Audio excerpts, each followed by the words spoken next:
كانت المستلزمات مالتهم المدرسيه تحتوي عن طلقه زائد طلقه، او ابو طلحه المغربي او التونسي فعل كذا سوى كذا، فحتى يجمعون الطالب حتى يجمع فكر تكفيري بداخل عقله.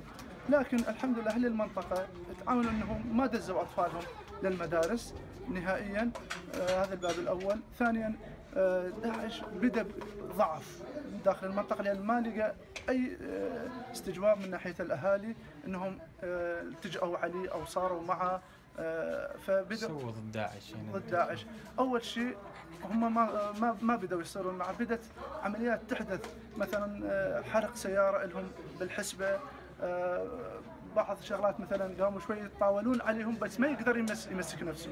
ما نتابع لا افلام ولا افلام كرتون ولا حلقات ولا يعني الحدث والموصليه، يعني قديش ناس النص تهتموا معه يفترون على العالم، يجون علي يقولون قديش من عندي عليك تعجبوا يعني علي على شيء يسوي صعد بس صندوق يكسرها انه التلفزيون يشتغل قدامه، يعني يكمش هذا ويكسر يشتغل حيل قدامه، يعني كثيرات حين مكسرين يعني بس حتى ما نتابع لا حلقات النص عاد الصوت ونقعد. قانون داعش كان بين الحياة والموت، تريد الحياة لو الموت، إذا تريد الحياة تعبر من قادي من عند الطشطاش على الوادي الحمر، إذا قضبوك يقتلوك، ما لزموك تعبر تروح وتخليك، تعبر على الجيش تروح تكسر القانون مالهم، فيظلون يدورون يجون ياخذون البيت مالك ويهدون يلقون اخوك يقتلون، لازم هم يروح وياه. يعني هنا كان مسؤول ابن المختار يعبرهم، لما عرفوا انه يعبر اخذوه عدموه وعدموه امام اخوه كمل الدور بداله. ايه فاخوه بعدين كمل الدور وهم كسر القانون مالهم، هم قام يعبرهم من قاضي وتلقاهم الجيش على اللي زار. وعاد يعني كسر القانون مالهم ما خافهم، بعدين اعتقلوه واخذوا البيت ماله صادروه وبيوت اخوته، فما بقى ما يخاف. وهذا كان ساتر من الجيش اخذ العوسجه، تقدم العوسجه صار ساتر. احد من الدواعش يمكن كان هنا او هنا ضرب طلقتين ثلاثه ببطنهم، قناص مال الجيش، فكانوا يخافون من هذه المنطقه حيل من طب الجيش.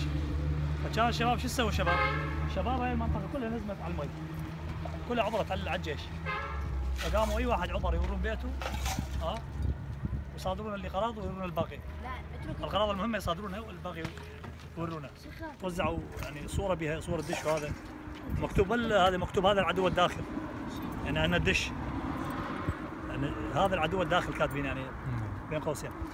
فشنو كانوا شددوا على الدشات، بدأوا يجمعون ما لحقوا، بدأ الجيش تقدم اخذ قلة كبروا اخذ مهانه وهاي يعني، فهم بدأوا بالحي حي الشهداء اخذوا يعني قسم منه، هاي منها سلم الدش وصحن، يعني جهاز دش وصحن وياه، ينطونك وصل انك مسلم هاي وياهم ملحقات يعني في اشكال من ذلك. فمن ما لحقوا عاد التهوا بالمعارك فتركوا ما كملوا. الجيران ايش قام يسوون؟ قام يسحب فيشه من جيرانه عنده جهاز ثاني. كل الجيران اثنين على صحن يعني فدبروها. طولني عادي لا طول هذا طولني. هذا من المخلوع. خالد 10 كيلوات هذه. بارد وحار. بارد. عافية. ثلج موجود اخوي، ثلج موجود.